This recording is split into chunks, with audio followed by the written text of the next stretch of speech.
Oi, oi! Estamos começando o nosso terceiro episódio do Mentoria Eleitoral Podcast. Se você ainda não se inscreveu no nosso canal, eu peço que você se inscreva e ative as notificações para que você saiba de quando nós teremos o nosso próximo episódio. E hoje a presença é super especial. Aqui conosco a Sol Brasil, que é ex-prefeita de Nova Bandeirante, no Mato Grosso, e é uma das fundadoras de um dos maiores eventos de prefeitos do país, o Prefeitos do Futuro. Ela também foi é diretora de inovação da Associação Brasileira dos Municípios. Seja bem-vinda, Sol. Obrigada, Glauco. Obrigada, Aline, pelo convite. É uma honra, né, estar aqui com vocês. E espero que a gente faça aqui grandes insights para que você esteja assistindo aí, consiga aplicar imediatamente. Você tem uma história muito interessante, Sol. Você passou da gestão propriamente dita, você foi prefeita, e hoje você ajuda pessoas, né, a disseminar aí a inovação e a gestão pública. E eu queria entender um pouquinho como é que foi o começo dessa história, né? Porque quem nos assiste, em geral, são candidatos ou mandatários ou profissionais da área de bastidor, e é uma oportunidade muito interessante poder ouvir alguém que já disputou uma eleição majoritária e ganhou, né? Mas eu já conheço um pouquinho sua história, eu sei que nem sempre tudo foi fácil, né? Como é que foi o comecinho lá, assim, num estado que é tido como conservador, né? Um estado tradicional como o Mato Grosso, uma mulher conseguir aí legenda para disputar uma eleição e num segundo momento vencer essa eleição, né? Conta um pouquinho do começo dessa história. Sim, eu disputei 2 eleições, né? A primeira foi um teste e a segunda foi vitoriosa. Mas antes disso, eu vou começar lá do que me motivou a ser gestora, me motivou a buscar esse cargo, que é muito importante para uma cidade, que é o cargo de prefeita, né? E quando eu era criança, a minha mãe é deficiente visual, hoje ela só enxerga 3% da visão, mas na época ela tinha 5% de uma visão normal. E quando eu tinha 6 anos, a gente andava pelas ruas para ir fazer compra, ir ao banco, enfim, fazer as tarefas do dia a dia. E eu era os olhos da minha mãe. Então, olha só. Quando eu caminhava na rua, e a cidade pequena no estado de São Paulo, que eu não sou original do estado de Mato Grosso, sou do interior de São Paulo, na cidade de Salto. E nessa cidade, as pessoas circulam muito na rua, obviamente. E um dos vizinhos sempre passava por nós, e minha mãe, ela cumprimentava minha mãe, que é Dona Conceição, e minha mãe perguntava depois para mim, quem que é que está passando aí? Quem que é? Sim. E eu tinha vergonha, porque ela não reconhecia as pessoas. Mas eu era criança, né? Eu tinha 6 anos de idade. E aí eu comecei a bolar uma estratégia ali para não passar mais vergonha, que era perguntar o nome das pessoas e antecipar a ela quem que estava chegando ali, né? Já fazendo uma assessoria. Fazendo uma assessoria para a mamãe. E isso, eu fui crescendo, os anos foram passando e eu entendi que seria legal manter essa minha comunicação com as pessoas e, obviamente, que isso virou uma crença, né? Que eu era uma boa comunicadora e assim foi na escola, eu virei presidente de Grêmio Estudantil, sempre na liderança das coisas, porque eu sabia o nome de todo mundo. Então, quando você... algo que a gente gosta muito é o nosso apelido e nosso nome, né? Que dá muito pertencimento às pessoas. E isso fez com que eu fosse um destaque ali. Nossa, a Sol, conheço a Solange, todo mundo me conhecia. Sim. Porque eu chamava todo mundo pelo nome, né? Então, isso foi uma habilidade de comunicação. E que a vida, de certa forma, te estimulou, né? Porque você foi os olhos da sua mãe, né? Sim. Começou ali, quando criança, e quando eu me mudei para o estado de Mato Grosso, eu também, uma cidade pequena, na época tinha 15 mil habitantes, quando eu fui prefeita já tinha 20 mil, deixei com 20 mil, quer dizer. Então, é uma cidade pequena que eu via, poxa, aqui tem tanta coisa para fazer, tanta coisa para a gente mudar, e eu com essa comunicação imensa, vamos fazer, comecei a aglomerar pessoas, né? Sim. Então você já tinha esse espírito, digamos, político aí que foi crescendo dentro de você conforme a sua necessidade, né, ali de ajudar a sua mãe. Depois, por você ser conhecida, você se tornou líder ali do Grêmio Estudantil. Então essa necessidade de fazer algo pelo outro iniciou lá atrás, mas aí quando você mudou, você entendeu que a política poderia ser um caminho para você? Era isso? Foi isso? Na verdade, conforme o tempo foi passando, as pessoas já diziam, desde a minha adolescência, que eu seria política. Você vai ser política, você vai ser prefeita de Salto, você vai ser vereadora. Sol vai ser presidente do Brasil, sabe? Era uma coisa assim que as pessoas falavam. Dá tempo ainda. Né? Não sei. E as pessoas falavam muito, né, que eu ia ser política. Então, foi algo que, quando eu fui convidada para ser filiada a um partido, foi muito natural aceitar. Né? E aí começar ali a participar de reuniões, de congressos e eventos onde falava de política e entender como que isso mudaria a vida das pessoas, para mim foi fundamental. E essa sua história, então, essa sua relação com a política, necessariamente, ela começou já em Mato Grosso, já Sim. Quando você estava nesse novo lugar. Você foi para qual partido? Como é que foi esse convite? Na época, eu me filiei o convite veio de um prefeito vizinho, de uma cidade vizinha, e ele era do partido do PFL, né? Não sei se vocês que são jovens aí já entendem que... Né? Hoje é Democratas. Hoje é o Democratas, né? Hoje é a União Brasil. É verdade. Hoje é a União Brasil. Já teve outro upgrade. Já mudaram tudo. E do PFL, eu fiz parte da diretoria, montei o partido na cidade, já fui organizando ali as pessoas que poderiam compor com o prefeito ou com algum político, mas eu ainda não tinha definido que eu seria candidata, né? E ao conversar com outros colegas de outros partidos que estavam buscando também se posicionar na política local daquele município, a gente entendeu que a gente não queria o prefeito que estava lá naquele momento, que a gente seria oposição a ele. Mas a gente estava ali com mais eram 8 partidos, e todo mundo queria se lançar a prefeito da cidade, né? E aí eu falei, bom, então chegaram num consenso de que haveria de fazer uma pesquisa, né? E essa pesquisa, quem vencesse a pesquisa seria apoiado por todos os outros. Essa história eu acho sensacional. Para mim foi fantástico isso. Pronto. Então, vamos lá, vamos nos colocar à disposição, ver quem tem mais aceitação da população. E aí a gente monta uma chapa gigante, com todo mundo, os líderes, maiores líderes do município estavam ali naquela mesa.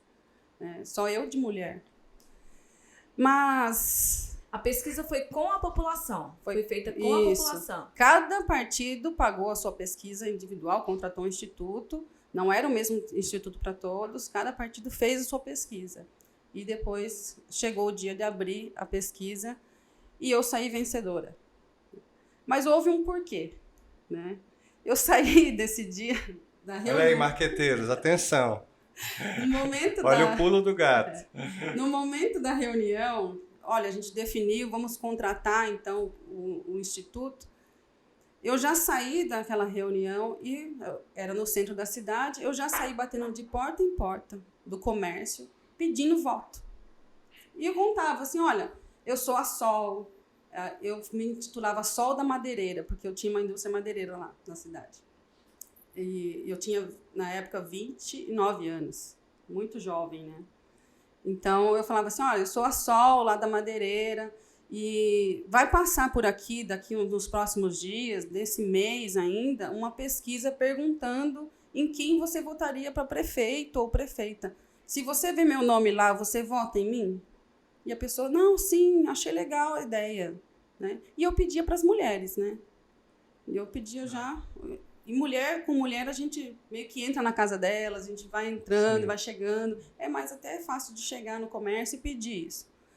E no dia que eu saí vencedora, eles falavam, não, mas eu fiquei sabendo que a Sol fez campanha e não podia. Eu falei assim, quem falou que não podia? Estava escrito aqui na ata da nossa reunião que não podia fazer uma pré-pesquisa, né, eu divulgar meu nome, que eu iria sair nessa pesquisa. Não estava proibido isso. Eu sei que, né, foi um pulo do gato mesmo, talvez eticamente não foi legal, mas... Acho que os outros que comeram mosca. Você uma definiu uma estratégia que foi a campo. Foi a minha estratégia. Você estava afim. Eu estava, lógico, quando a gente está com vontade, Sim. né, de disputar uma eleição principalmente, o principal método é você ser visto, as pessoas saberem que você está à disposição. E naquele momento ninguém queria saber ainda de plano de governo nem nada. Até porque as pessoas imaginam que era um período distante da eleição. Isso. Né? No geral, a população não se preocupa com esse tema, vai se preocupar às vésperas ali da eleição, no geral, né? Não tô falando, existem as exceções, mas no geral. Então, você executou a sua estratégia, que foi bem sucedida, provavelmente, inclusive, porque as pessoas devem até ter se surpreendido com isso, né? Com essa atitude, também com o próprio projeto, né? De pesquisar um nome na cidade. Acho que foi algo inovador nesse sentido. Foi. E a sua estratégia, ela foi vencedora. Né? Sim. E aí, como eu saí campeã dos 8 que estavam ali, a ideia era que o imediato seguinte, né, aquela pessoa que ficou em segundo lugar, seria o meu vice e os outros seriam candidatos a vereador ou apoiadores, enfim. Mas esse consenso não chegou. E eu falei, não, eu vou ser candidata, gente. Eu venci a pesquisa, é o combinado. E todos eles saíram. Foram apoiar um outro candidato, buscaram apoiar uma outra pessoa daquele mesmo grupo, e eu não tive o apoio desses homens. Até porque eram pessoas, né, eram senhores que já tinham sido prefeitos da cidade, eram homens que eram bem mais velhos do que eu, com mais experiência do que eu, e não aceitava uma menina, uma mulher, né, vir com essas ideias novas. Não aceitavam mesmo. E quando eu me coloquei à disposição, eles falam assim, vai perder feio. E eu perdi aquela eleição porque um cachorro mordeu meu pé. Não foi por falta de voto. Não foi por falta de voto. Então vamos entender essa história e depois a gente volta para falar dessa questão da mulher, que é uma pauta aqui também do nosso programa. Mas lembrando, né, eu era candidata entrona, né, entrava em todo quanto é tipo de lugar, via uma porta aberta, uma cidade pequena, a gente escuta, né, a panela de pressão chiando, né, e eu falava assim, tem panela de pressão chiando, tem eleitor lá dentro, né? E eu entrei naquele portãozinho e, infelizmente, o cachorro estava solto, era um Rottweiler, eu não consegui detê-lo, e mordeu meu pé, né? E não sei se vocês... Era em qual período ali da campanha? Como é que Faltava 28 dias para a eleição. Reta final, né? Reta final. Sim. E você, não sei se você que está assistindo aqui é do interior, eu estava com uma botina garote. Imagina, uma botina de couro e meu pé ficou esfacelado. Nossa. E eu não podia mais andar, né? Então eu fiz a campanha, eu falei, traz o povo para dentro da minha casa. Então eles pegavam o pessoal de uma comunidade e eu fazia comício em casa, mas nem todo mundo ia. Sim. Né? E chegou no dia de abertura da urna, eu fiquei em segundo lugar com 108 votos de diferença. Puxa, olha isso. A diferença de uma mordida de cachorro. É a diferença da mordida do cachorro. Porque Caramba. se eu tivesse andado um pouquinho mais, com certeza eu seria vitoriosa, né? Mas Agora, eu queria só voltar um pouquinho nessa pauta da mulher, até porque nós estamos no mês de março, né, o mês da mulher, e eu queria entender um pouco dos seus sentimentos em relação a esse primeiro episódio que você viveu ali, né, de estar cercada de homens, de participar de uma disputa, vencer essa disputa e ser invalidada exclusivamente por ser mulher e por ser jovem. Como foi seu sentimento? Que lição, digamos assim, você tirou desse caso? No interior do Brasil, a gente não percebe, a gente sabe que existe um preconceito, sabe que existe um machismo, mas você não consegue perceber ele, porque você tem isso em todos os lugares. Então, você acredita que você é inferior. Mas, naquele momento, eu falei, eu não sou inferior. E eu comecei a lutar por algo que eu nem sabia o que era o meu espaço, que era o meu direito de conquistar aquilo que a população já tinha apontado, né, que queria.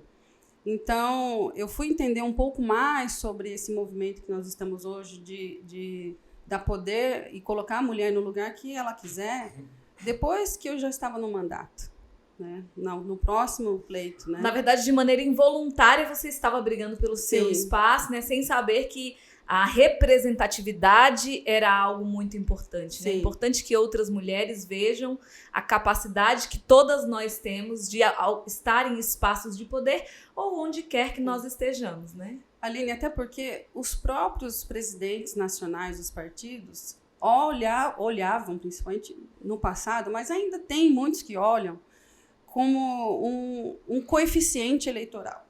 Né? A mulher é um coeficiente, a gente precisa delas para a gente preencher um espaço. Cumprir a cota. Então, a gente não tem, hoje, mesmo sendo, eu já fui presidente estadual do PSD, no estado de Mato Grosso, e existia ali uma disputa muito grande de quem realmente ia ser o presidente do partido. Né? Não, mas a Sol é presidente do PSD mulher. Hoje é o atual ministro da Agricultura, que era o presidente do PSD na época. Mas as pessoas, eu e ele, a gente tinha um comum acordo de todas as ações que a gente poderia desenvolver no partido e empoderar as mulheres, ensinar as mulheres sobre políticas públicas específicas para as mulheres. Né? Isso existe. Sim. Né? E deve ser disseminado. Mas os próprios filiados não concordavam. Né, de trazer mais mulheres, porque sabia que hoje qualquer mulher que se candidate, que ela tem voz, que ela saiba comunicar aquilo que ela pretende atuar, ela vence a eleição. Até porque nós somos a maioria, né, da população brasileira, né? Então há espaço para nós. Nós só precisamos exatamente fazer esse trabalho que vocês fizeram no partido. Isso. Né? E Sol, ainda dentro dessa história, me impressiona muito e parece simples numa mesa de conversa como essa, mas é o detalhe que faz a diferença, que é a vontade, né? Assim, você demonstra na tua história gana, né? Assim, eu vou vencer os obstáculos, eu vou superar, eu vou me aperfeiçoar e vou persistir até chegar, como você chegou, numa vitória eleitoral. Parece simples, mas assim, já tive alguns candidatos que eu pude trabalhar na campanha que esse detalhe que faz a diferença ele não tinha, ou eles não tinham, né? De não, no fundo, não ter essa vontade que é aquela vontade primeira, né? Aquela que vai lá na raiz, que é eu quero vencer a eleição. Né? Eu via muito uma coisa assim de pessoas que eu chamava para ser candidata ou candidato, e eles falavam o seguinte: é mais fácil pedir voto para você do que pedir para mim. Então, eu não acredito que só foi a minha audácia, a minha sagacidade, a minha vontade. Eu acredito também que existe ali uma cara de pau, sabe? Eu era muito cara de pau, ainda sou. Né? Assim, sabe, quando eu quero algo, eu vou lá e falo. Sim. Né? Não tenho medo de levar um não tenho medo de... Enfim. Só que as pessoas têm vergonha. Né? E grande parte da minha gestão eu fiz em cima dessa falta de vergonha na cara, pode ser assim? Não sei.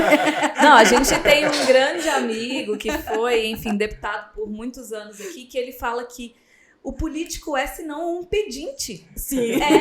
Na época das eleições, sobretudo, aí você se torna, de fato, um pedinte. Você está mendigando ali, de certa forma, né? Aquele voto. Primeiro, a atenção das pessoas, que você precisa atrair para depois, então, chegar numa conexão e, enfim, a pessoa votar em você. Mas é isso, o político é, senão, um pedinte. Isso. E, assim, essa falta de vergonha... é treinável isso, é você influenciar a pessoa, né, a votar em você, é você ter um poder de persuasão ali na conquista do voto, e a gente só perde essa vergonha quando a gente estuda, né? A gente tem que estudar o que vai falar. Então, assim, claro que eu já, desde pequena, como eu acabei de contar para vocês aqui, já era uma pessoa muito comunicativa, conversava com todo mundo, perguntava o nome e não esquecia, porque eu faço uma conexão. Eu acabei de falar assim, a Aline está aqui, eu não posso esquecer o nome da Aline. Então, a Aline é quem? A Aline é minha melhor amiga de infância. Então, toda vez que eu olho para ela, eu lembro da minha melhor amiga e pronto. Então, é uma associação que a gente faz para lembrar o nome das pessoas, né, Glauco? Sim, sim. Isso é um método que eu criei né? Nem sei se isso é um método que todo mundo usa, cientificamente comprovado, mas para mim funciona. Né? E o fato de você já saber o nome da pessoa, isso já quebra uma barreira. Né? Quebrando essa primeira barreira, que é com quem eu estou falando com o Glauco, eu estou falando com a Aline, então agora a gente pode conversar sobre outras coisas. Porque você personaliza a mensagem, né? Sim. A pessoa se sente parte daquilo, ela sente a identificação. Poxa, ela está falando com a Aline. Sim. Não é com a menina, ei, né, você, a loirinha, qualquer coisa. Você está falando com a Aline. Né? E a pessoa, quando vai se candidatar, ela tem que entender que ela precisa pedir o voto. E isso não é vergonha alguma. Não tem que ter vergonha disso. Tem que ter orgulho. Porque quando você se dispõe a trabalhar praticamente de graça, gente, para uma cidade, para um estado, né, para o seu país, você se torna ali um servente, né, um servidor daquele local. Não há... Muitas vezes a gente também encontra pessoas que são arrogantes, né? Fala assim, não, eu quero ser prefeito porque eu quero ter poder. Quero ter poder aqui. Tu não vai ter poder nenhum, não, meu bem. Você vai ter ali muito trabalho, né? O poder que você tem é de influenciar as pessoas a irem na direção que você quer colocar a sua cidade, seu estado, o seu país. E quando você chega lá, Sol, depois de ter passado aí por um corredor polonês masculino, né, da velha política, né, da old school, você vence isso já numa segunda eleição, já com credibilidade que você não tinha antes por conta desse preconceito, mas você mostra nas urnas que você tinha viabilidade. E aí, na sua segunda tentativa, você chega na prefeitura. Como é que foi o day after, né? Eu consegui, e agora? Esse foi o problema, porque o fato de você ganhar uma eleição não te torna prefeito, gestor. Perfeito. Né? Então, assim, você ganhou uma eleição, ponto. Agora começa o mais difícil. E eu não tinha noção, assim, a gente tem uma ideia, mas só quando você está lá cavando... Quando você senta naquela cadeira, né? E aí o bicho pega. Né? Eu lembro que 3 meses depois da minha posse, eu ganhei com 67% a segunda eleição, tá? Então, foi muito legal. Sim. Foi muito legal essa virada aí. Sim. Então, foi um tapa na cara do machismo. Do machismo. Foi um tapa na cara. Tinha homem que falava assim, que bom, a gente tá precisando de uma mulher aqui para enfeitar a cidade. Olha, como se você fosse serviço de enfeite, né? Um bibelô. A gente precisa mesmo colocar mais flores nessa praça. Eu falei, precisa mesmo. Precisa pôr mais flores, mais asfalto, colocar o esgoto para funcionar, captar água, colocar um hospital aqui. Eu falava desse jeito. Sim. Vai ter flor em todo lugar. E eu fiz isso mesmo. Coloquei Sim. flor em todo quanto é tipo de lugar. Em toda inauguração tinha flor. Que eu lembrava daquelas pragas na minha cabeça, Sim. né? Eu falava da florzinha, vai ter florzinha também. Sim. Mas, o que... Eu lembro que depois de 3 meses da minha gestão, como eu tive uma aceitação em massa, né? 67% é uma grande aceitação. Com certeza. A cobrança, ela vem em dobro, né? E eu lembro que uma grande amiga minha, que estava sempre dentro da minha casa, e aí depois do mandato eu não conseguia mais reunir, né? Com todos os meus amigos, como eu sempre reunia. Com a frequência, né? Com a frequência, isso. Então ela me ligou, na época já tinha celular lá, ela ligou no meu celular, isso foi em 2013, né? O celular começou a funcionar na cidade em 2010. Então, ela ligou no meu celular e falou assim, e aí, Sol, quando é que vai começar? E já tinha 3 meses que você estava no cargo. E aí, naquele momento, eu falei, caramba, eu já tô com a língua de fora aqui, quase tropeçando na minha língua, de tanto ofegante que eu tô de tanto trabalhar. E meu braço direito, assim, a pessoa que me conhece profundamente pergunta quando é que eu vou começar. Então, aí, sabe, me deu um desespero. Né? Porque eu não estou comunicando, eu não estou sabendo informar, não está chegando nem para as pessoas que são mais próximas, você imagine para quem está distante. Sim. Né? E o município de Nova Bandeirantes, vocês podem entrar no mapa e vocês vão ver que são quase 300 quilômetros de uma ponta a outra. Caramba. Eu tinha que fazer a gestão de a Mata 7, que é um aviãozinho pequenininho, só cabe 7 pessoas. Mata 7? Mata 7. Nome sugestivo. Não sei se eu entraria depois de saber esse nome. Então, assim, era muito difícil essa comunicação. Então, a primeira coisa que eu defini era, a gente precisa criar um programa de rádio. E lá tinha rádio pirata, tinha rádio comunitário, tinha rádio FM, tinha de todo tipo. Eu falei, não quero saber, todas as rádios a gente vai dar um jeito de estar em todas as rádios, mesmo que ela seja pirata. Sim. Eu não posso me dar o luxo de falar, não, eu não vou em rádio pirata. Porque é a rádio pirata que chega. Sim. Olha, muito da nossa audiência são comunicadores. Já era 2013, não faz tanto tempo assim. E o poder da rádio no interior era e ainda é muito importante. Ela dá uma capilaridade que nenhum outro meio dá. Exato. Porque, assim, por mais que os jovens estejam na internet, lá no interior, em Nova Bandeirantes, a gente tem assentamento, a gente tem garimpo, nós temos lá diversas comunidades que são distantes da sede do município. E a internet que chega nesses lugares não tem uma boa qualidade. Então, os adolescentes, os jovens, até suportam ficar ali esperando o download ou as coisas acontecerem nas redes sociais. Mas a pessoa que já não tem muita habilidade, que já tem mais de 40 anos, não tem muita habilidade com aquele computador, com aquele celular, não tem paciência. E ele vai estar com o radinho de pilha no ouvido dele enquanto ele está carpindo a roça. Ele vai estar com o radinho de pilha enquanto ele está lá trabalhando, fazendo os afazeres dele no sítio dele. Sim. E você conseguiu fazer a sua mensagem chegar? Como foi essa experiência? Como eu não podia estar todos os dias na rádio, eu gravei, eu estipulei todas as segundas-feiras, às 7 horas da manhã, o programa ia ao ar em todas as rádios ao mesmo tempo. Era tipo a voz nacional de Nova Bandeirantes. Então, às 7 horas ia estar lá. Minha voz estava lá na rádio. Era a voz do Brasil, era a voz da Sol Brasil. A voz da Sol Brasil. Ótimo, já dá o meu Instagram aqui para o pessoal seguir, Sol Brasil Oficial. E aí, a gente colocou ali o programa nas rádios, só que eu viajava bastante para Brasília, para Cuiabá, e eu gravava assim, o áudio da rádio. Eu entrava num banheiro, em qualquer lugar, e falava assim, olá, bom dia, então aqui a prefeita, e gravava no celular e mandava para o menino editar. Sim. Ele fazia as perguntas em cima do que eu estava falando, e o programa saía. Olha aí, ó. Mais uma dica de comunicação, né? Imagina o que seria ter que estar no mesmo horário, num estúdio, para gravar e etc. E aí, mais uma vez, só você teve um insight, né? De resolver com o que tinha, da forma que tinha, e funcionou. Então, assim, a inovação, ela vem com a necessidade, né? Então, eu precisava comunicar, eu precisava fazer as coisas acontecerem, e nem sempre eu estava no estúdio, Sim. Né? Então, quando eu estava na cidade, a gente fazia isso de forma... Gravava no sábado, ele editava, e segunda-feira já estava em todas as rádios. Mas tinha esse delay, né? Esse tempo de edição, né? De mandar, porque nem a internet não funcionava em todo lugar. Sim. Né? Então, tinha que baixar num drive. Enfim, era um tormento. Mas eu fiz isso durante... E como foi o resultado disso, assim? O resultado foi que eu ganhei várias pessoas que... E aí eu abria também, né, para as pessoas ligarem nas rádios e pedir algumas coisas.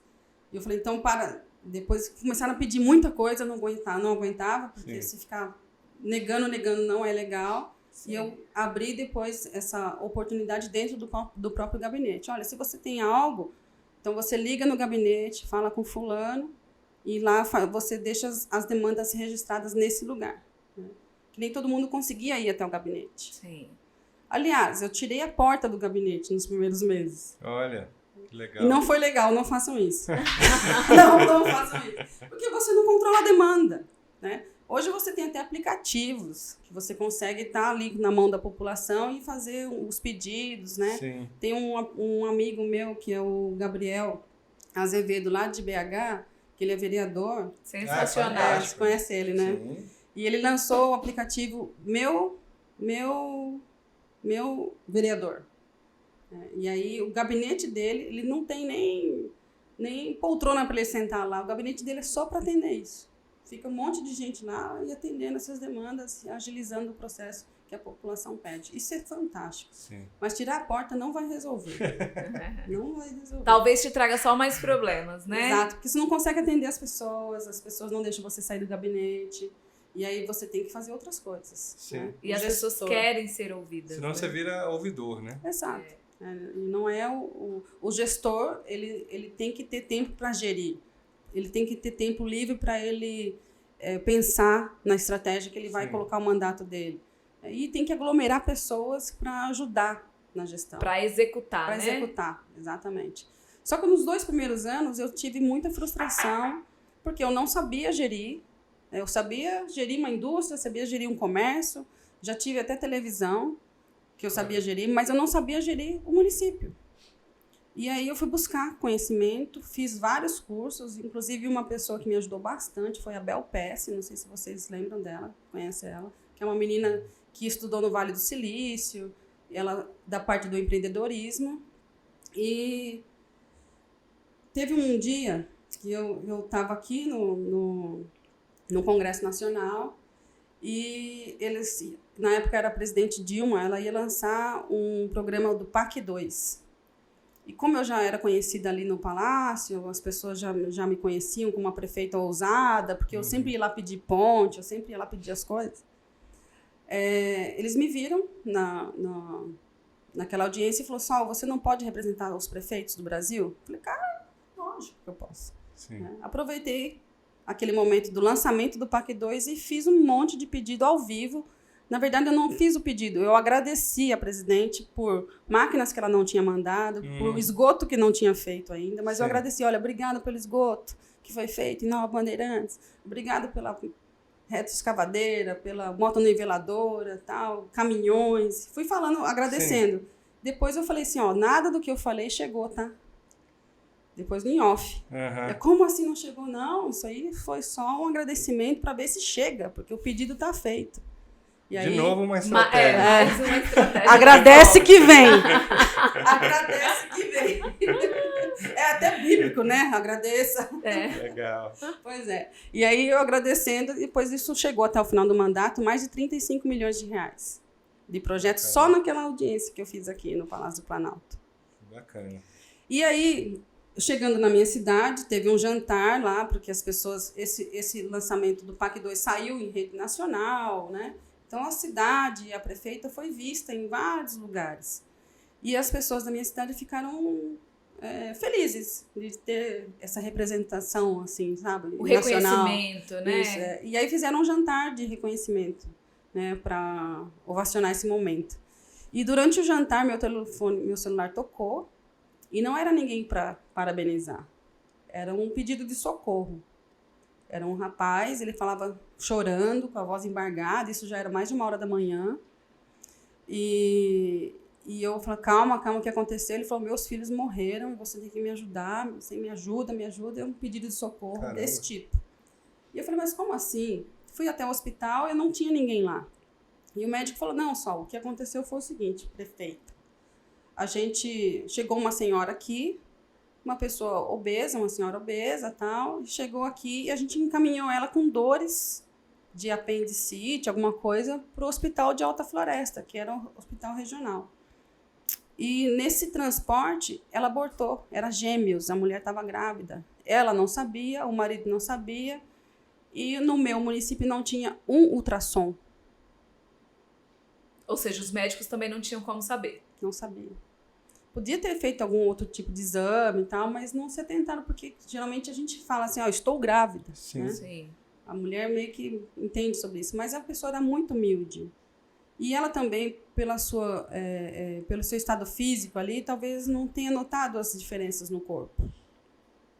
Enfim, e ela abortou, e era gêmeos. No enterro dessas crianças, eu vi que tudo que eu tinha feito naqueles 2 anos não foi capaz de evitar aquela tragédia. Então, eu decidi mudar. Foi aí que eu comecei a estudar sobre as políticas públicas que eu poderia implementar ali para solucionar o problema da saúde da população o mais rápido possível. A primeira coisa que eu fiz foi comprar ultrassom e trazer mais especialistas dessa área para fazer o atendimento básico mesmo, né, dos PSFs, ampliei isso. E aos poucos eu fui aprendendo sobre inovação, sobre métodos ágeis de gestão, e aí fui aplicando isso, e principalmente a minha liderança melhorou muito. Porque eu, enquanto empresária, eu tive que enrijecer muito, ser muito dura para gerir. Porque eu lidava com gente, com homens, a gente falava lá peão, né? Lidava com peão o dia inteiro, então você tem que ser muito rígido, muito duro. E eu levava essa dureza para dentro da gestão pública. E isso não foi legal. Então, eu tinha rejeição dentro do meu próprio quadro de liderados. E aí eu estava com 20% só de aceitação. E era nesse exato momento que a gente está hoje, de 2 anos de mandato, sabe? Então, eu tinha mais 2 anos para frente que eu podia mudar. Fazer a virada. E é engraçado que te ouvindo, assim, a sensação como mulher e mãe, me parece que a história te sensibilizou muito, assim, né? Você se emociona ainda relembrando uma história de 2015, né? E eu acho que a mulher, nessa função de gestora, ela tem essa capacidade também, né? Talvez mais do que o homem, do sentimento de empatia, de se colocar no lugar do outro. Sim. E a partir disso buscar ações, buscar resultados. Sim. Né? E aí eu queria entender aí, enquanto gestora, né, já que nosso público aqui também é um público de comunicadores, entender como é que você conseguiu, nessa nova fase, comunicar essas mudanças, como é que você conseguiu efetivar de fato essa transformação ali na sua gestão. Legal. Então, assim, eu nem todos os liderados, os secretários do município sabiam do que eu tinha vivido, né, com essa perda das crianças e dos bebês, e me emociono até hoje com essa história, que foi realmente muito forte para mim. E eu falei, eu vou mudar, e eu precisava me fortalecer. Foi um ponto de virada, né, na tua carreira mesmo. Foi, né? Da minha vida. Sim. Foi um ponto de virada da minha vida. Porque ali eu prometi que ninguém mais eu não iria perder mais nenhuma vida. Porque para mim foi culpa minha. Eu era prefeita. Eu assumi isso como culpa, e quando você assume a culpa, você resolve ela. Senão isso não vai acontecer mais.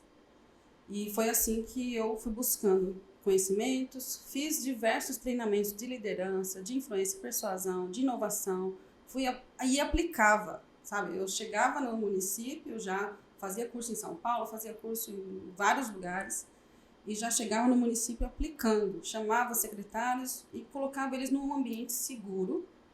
O que é um ambiente seguro? É você falar assim, olha, aqui a gente pode falar que não vai sair daqui.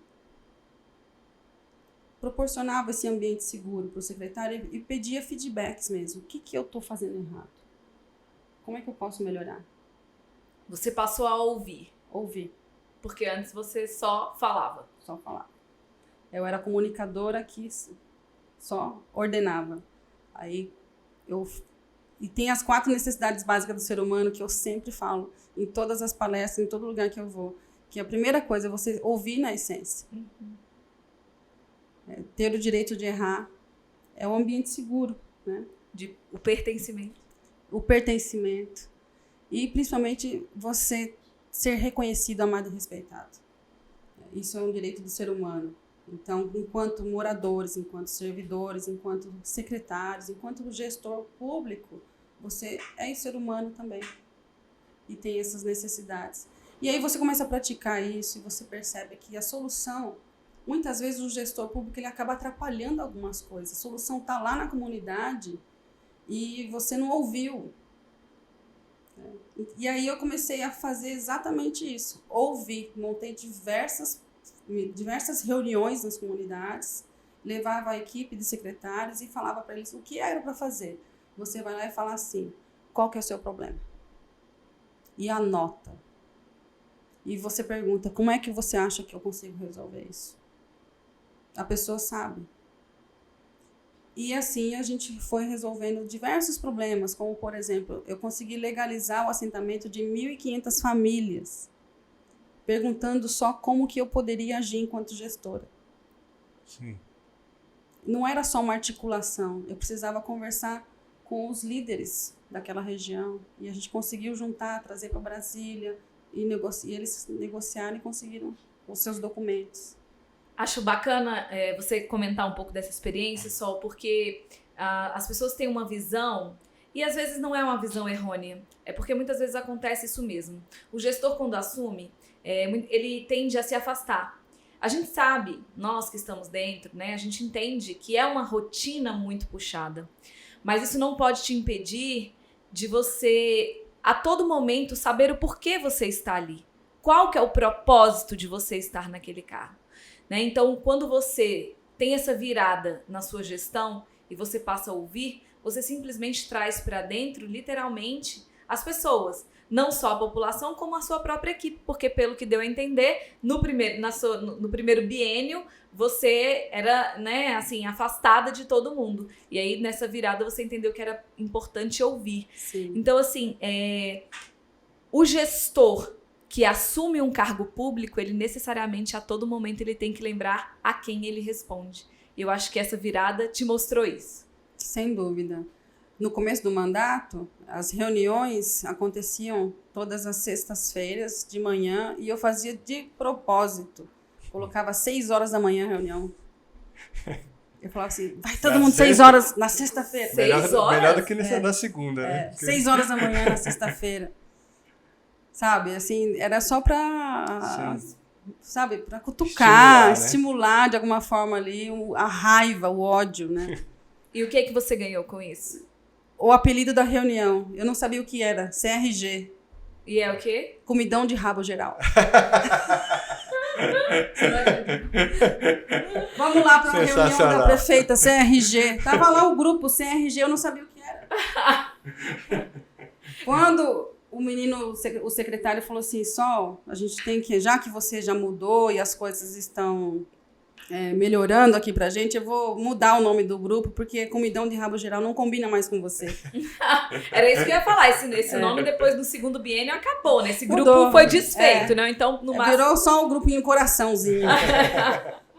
Mas, enfim, a gente conseguiu fazer grandes entregas. Eu fiz um desafio nos últimos 150 dias do mandato, chamado Desafios dos 150 Dias, e onde a gente inaugurou mais de 30 obras. Em 150 dias. Que legal. Com metodologias ágeis, com empatia, né? E com a ajuda da população também. Eu me lembro até hoje que tinha um professor Pardal no assentamento que ele falou, por que a gente vai colocar anilhas nesses bueiros? Por que a gente não usa os pneus? Que tem um monte de pneu aí que está estragando o meio ambiente e tal. Eu falei, como que usaria pneu? Ele fez uma máquina lá de imprensar, que era de rachar lasca para fazer cerca. Ele imprensou os pneus, amarrou aquilo com um arame e fez um tubo gigante de borracha. Olha que e aquilo está lá até hoje. Funcionou. Funcionando, está até hoje funcionando. Ou seja, a inovação nem sempre está ligada a custo, aumento de investimento. Às vezes é uma boa ideia, né? Sim. Criatividade. Simples. Criatividade. E você...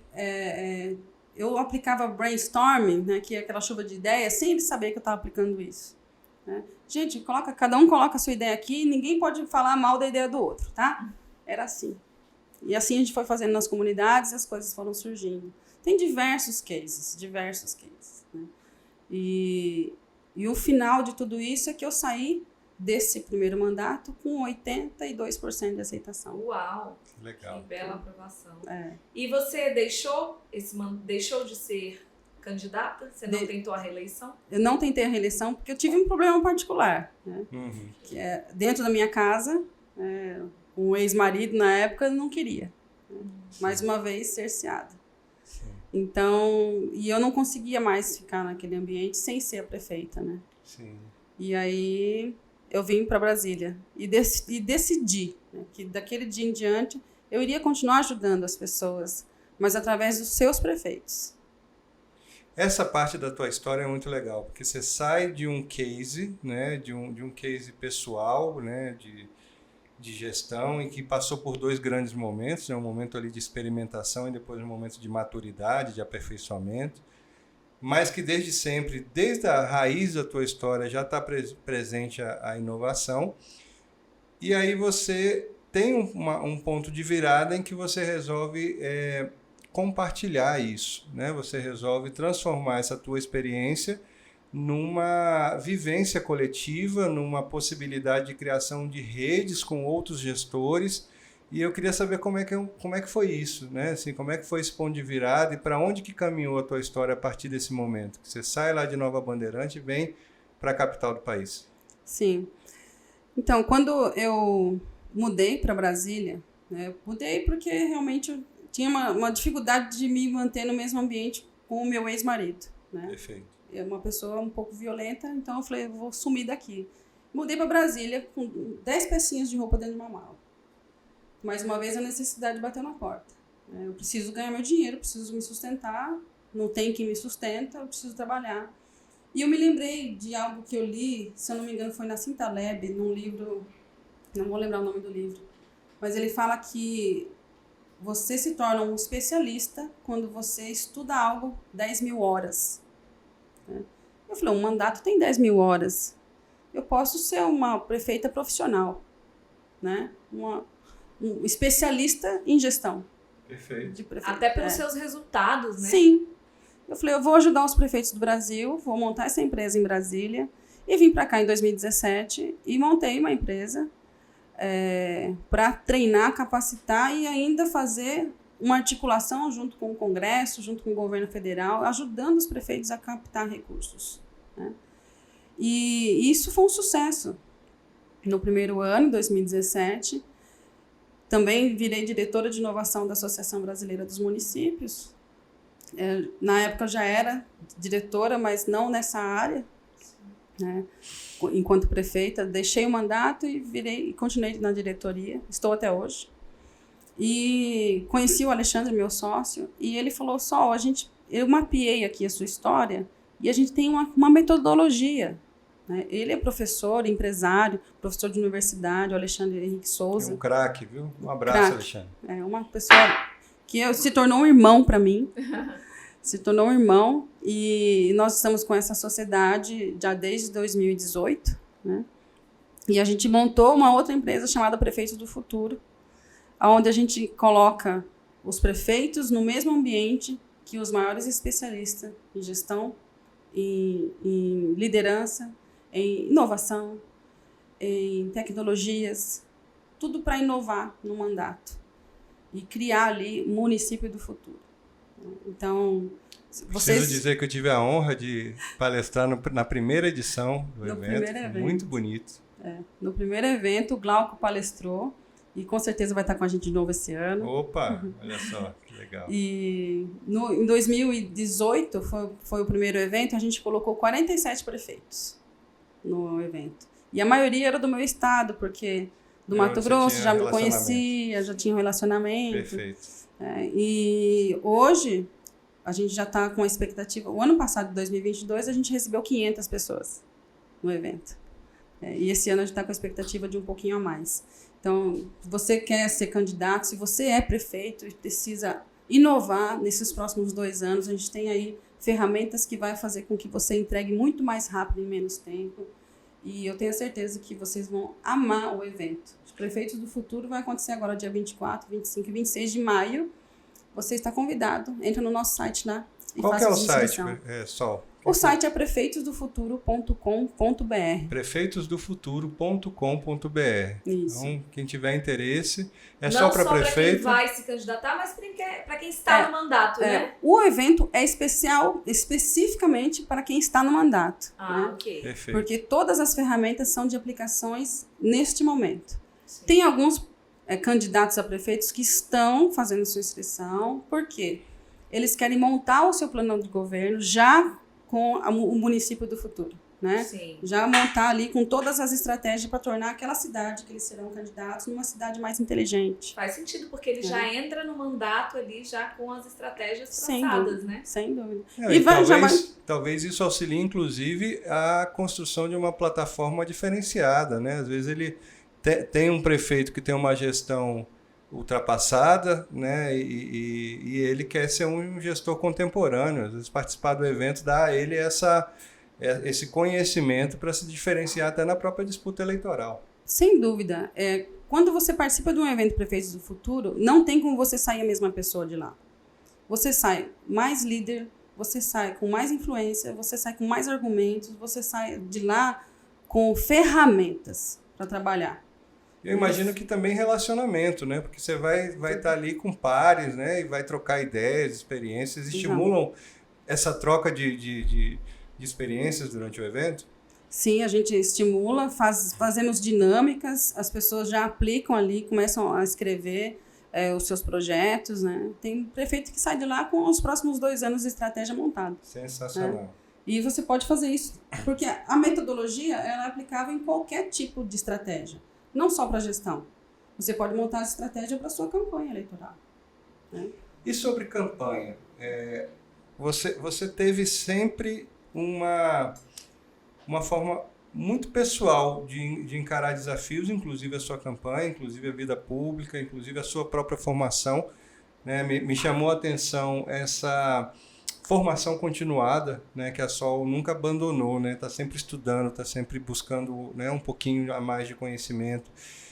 Em tempos de internet isso é raro, né, porque a internet acaba deixando as discussões muito superficiais, né, rasas, e vira tudo disputa de narrativa, ninguém mais tem interesse em se aprofundar, em estudar. E você não, você construiu uma carreira de estudos, né? E, bom, estamos há 2 anos de uma campanha eleitoral, né? No regime democrático, o que dá a um gestor, né, o cetro, a caneta, né, de poder exercer aquela gestão, são as eleições. Né? A gente fala sempre isso porque é lógico, mas existe um ambiente de criminalização da política, né, das eleições, que precisa acabar. As eleições fazem parte do processo. Disputar ideias, né, faz parte do processo, todo o processo eleitoral, né, todo o conjunto do que representa um pleito. Então, nós estamos há 2 anos. Você que já passou por isso, né, já teve que encarar uma campanha, foi vitoriosa, né? Encarou uma gestão também vitoriosa. O que você tem a dizer para essas pessoas que hoje estão, que querem ser candidatas, ou a vereador ou a prefeito, né?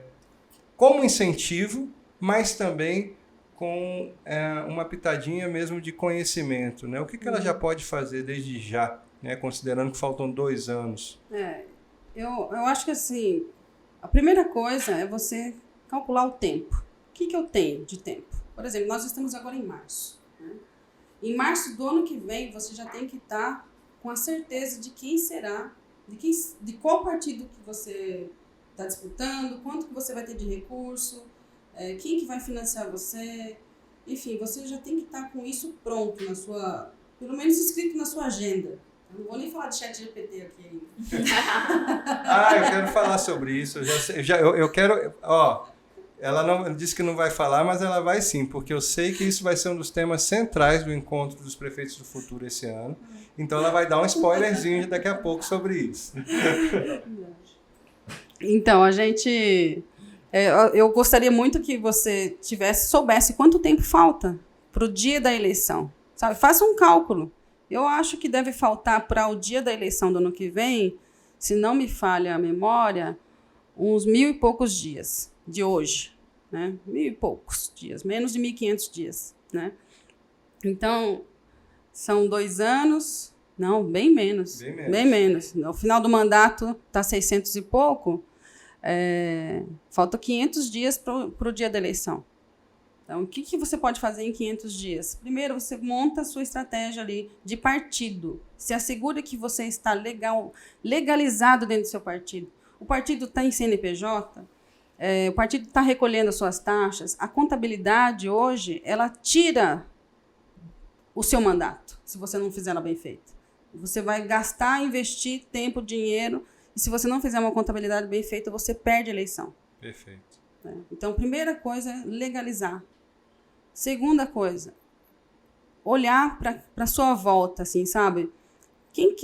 O que é a sua cidade? O que é o seu município? O que as pessoas ali fazem, né? A sua cidade precisa de mais emprego? Onde você pode buscar isso? Né? Hoje a gente tem, com o advindo da internet, a gente tem diversas formas de fazer uma microempresa, uma pequena empresa, fazer gerar o dinheiro ali dentro e fomentar esse microcrédito, esse microempreendedorismo, né? Também a gente tem um case, que é o prefeito lá de Indiaroba, ele criou um banco municipal e uma moeda local, uma criptomoeda.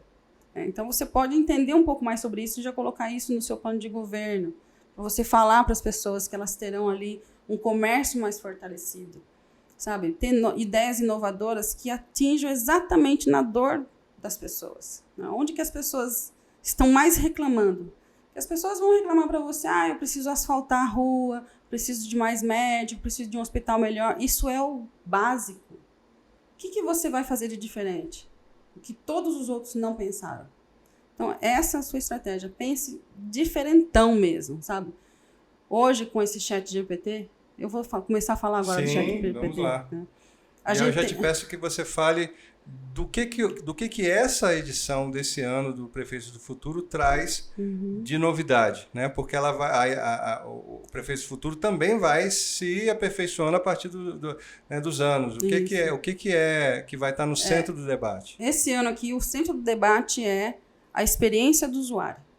Né? Como você melhorar a experiência do munícipe com o seu serviço, com a sua gestão. É como você tirar as redundâncias do processo, como você fazer com que o munícipe sinta que você está no mandato. Ele vai sentir, porque daí ele não vai querer que você saia mais. Perfeito. Né? A experiência do usuário é uma metodologia que é aplicável em qualquer situação de gestão, mas a gente vai mostrar ali o que a gente pode fazer agora, nesse momento, e que quem é candidato pode fazer também no seu planejamento estratégico aí da gestão, do plano de governo, né? E o ChatGPT, a gente vai falar um pouquinho sobre ele também. Tem muita gente... Primeiro, né, explicar para quem não sabe, é uma inteligência artificial que, como se fosse um Google, vamos supor assim, você pergunta alguma coisa para ele, ele já responde ali, talvez não de forma em português, né, porque ainda, talvez não de forma muito certa, 100% certa, mas de uma forma, uma estrutura que você possa colocar a cerejinha do bolo em cima. Né? Então, se você perguntar lá assim, por exemplo, escreva um discurso você pode desenhar o seu discurso de lançamento da sua campanha eleitoral. Se você escreve lá assim, escreva um discurso de 20 minutos para o lançamento da minha campanha prefeita do município tal. Escreve isso lá. Ele vai escrever o discurso para você.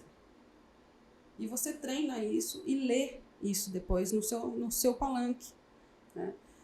Nessa gestão, é claro que a gente pode fazer até leis. Assim, crie uma lei do Banco Municipal de Brasília, por exemplo. Brasília não é município, né? Mas cria o Banco Estadual do Distrito Federal. Ele vai criar uma lei com os hífens, com os estrofes, com tudo que você imaginar. Então, assim, é uma inteligência artificial onde ele coleta todos os dados possíveis para entregar para você de forma lúdica até, né? Para que você entenda como transmitir aquela ideia. Outra coisa que ele faz, ele pode criar softwares, ele pode criar... ele cria dados também, assim, dados não, linhas de programação, sabe? Ele cria softwares, cria aplicativos, ele cria muita coisa. Então, assim, uma coisa que a gente tem que pensar a partir de agora é buscar informação de como que a gente vai lidar com isso na escola. Porque a inteligência artificial não veio para tomar o meu lugar, nem o seu. Mas, com certeza, quem sabe usar vai tomar. Então, é importante a gente entender como que a gente vai aplicar isso. E entender também que esses avanços tecnológicos são inevitáveis, né? Então, inevitáveis. Ou você aprende a lidar com eles, ou você vai ficar ali bravo, porém não vai mudar nada no final, porque vai continuar existindo e vai passar por cima de você. Né? Então, ou você sobe monta nessa tecnologia e vai embora, ou você é atropelado por ela. Sim. Mas aí, trazendo só um pouco para o ambiente da política, eu acho que a gente também... Tá falando aqui também de bastidores, né? O nosso podcast é para bastidores, é para assessores e tudo mais. A gente também tem que, de alguma forma, valorizar os nossos ativos, né? Os nossos ativos enquanto seres humanos.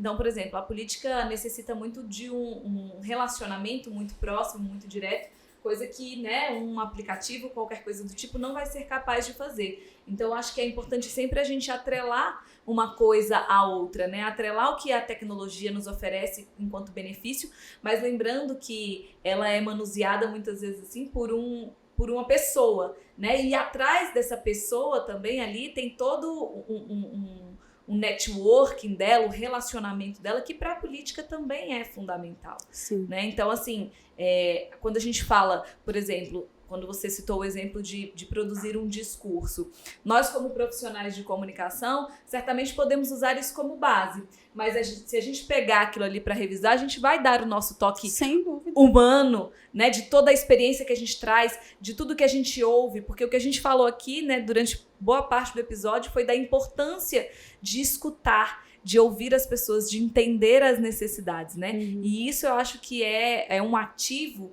muito importante que a gente não pode desconsiderar. Então, tô só deixando também esse recado para quem nos assiste, né? E que não, assim, não menospreze a sua importância, Sem né? dúvida. Não ache que necessariamente, porque com o advindo dessas novas tecnologias, nós seremos substituídos, Não. né? De uma hora para outra, não é isso. E eu acho que outro ponto que eu quero trazer aqui de relevância que você falou aqui foi sobre essa necessidade constante de estar em formação, de aprender, de fazer cursos e tudo mais. E eu acho que isso serve para os prefeitos, serve também para quem assessora os prefeitos, para quem está nos bastidores, né, como a gente gosta muito aqui de falar. Então, assim, procure se formar, procure uma formação constante. E, de novo, o podcast também serve a isso, né? Porque a gente entendeu que o mercado da política é um mercado que carece, né, de troca, que carece de informação, que muitas vezes a gente até hoje em dia a gente falam-se mais dos políticos, mas não tanto de quem contribui com os políticos, né, de quem está nos bastidores da assessoria. Então, nosso intuito aqui também é deixar esse recado para as pessoas, né, para que elas busquem informação, vejam o nosso podcast, claro, né, porque aqui a gente sempre traz convidados especialíssimos, como aqui a Sol, nossa ex-prefeita, porque é isso, é uma formação constante, porque o mundo muda constantemente, a gente não tem como fugir disso. Sem dúvida, Aline. E assim, quando a gente fala de formação continuada, ela pode ser seguindo, né, as pessoas na rede social, ela pode ser na leitura de um livro, pode ser assistir um legal no TED Talking do YouTube ali, sabe? Fazendo cursos presenciais, fazendo esses relacionamentos e praticando, né? Praticando. Se você é candidato, participe de algumas reuniões específicas da sua comunidade, sabe? Busque ali estar interagindo, ser conhecido, mas ouvir principalmente, sabe? O que as pessoas estão falando? Por que elas estão falando isso? Sabe? E assim, sem julgamento. E entender qual que é o que você pode contribuir, né? Para que aquela dor, aquela sensação que eles estão passando, aquele problema possa ser solucionado ou amenizado na vida daquelas pessoas. Até tem uma frase do Papa Francisco, que, independente se você da sua religião, a frase é ótima. Ele fala assim que as pessoas, a gente fica feliz quando os outros estão felizes, mas a gente fica muito mais feliz quando os outros estão felizes por nossa causa. Sim.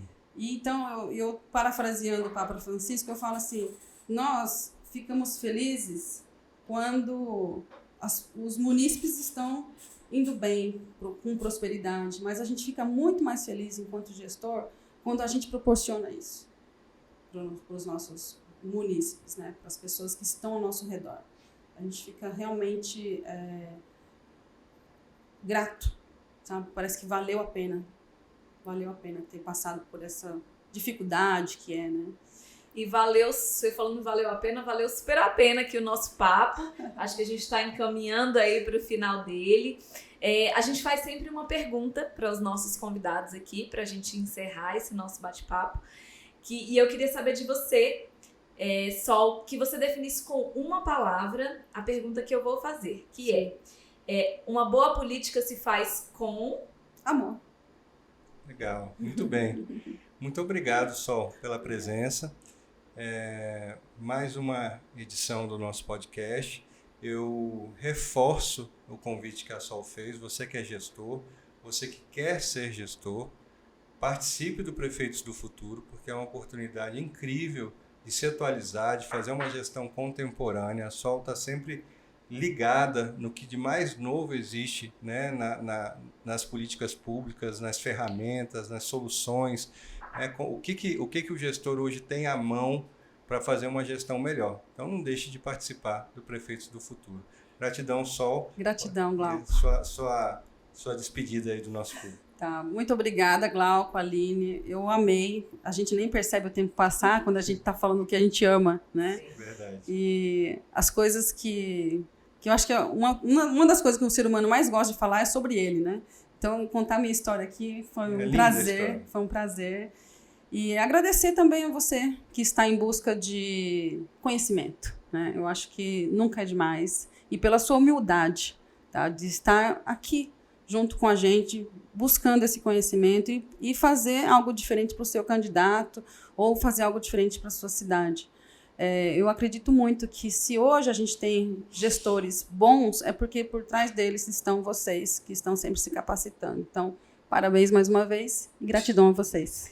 Obrigada, Sol, muito inspiradora a sua história, me identifiquei muito aí também como mulher.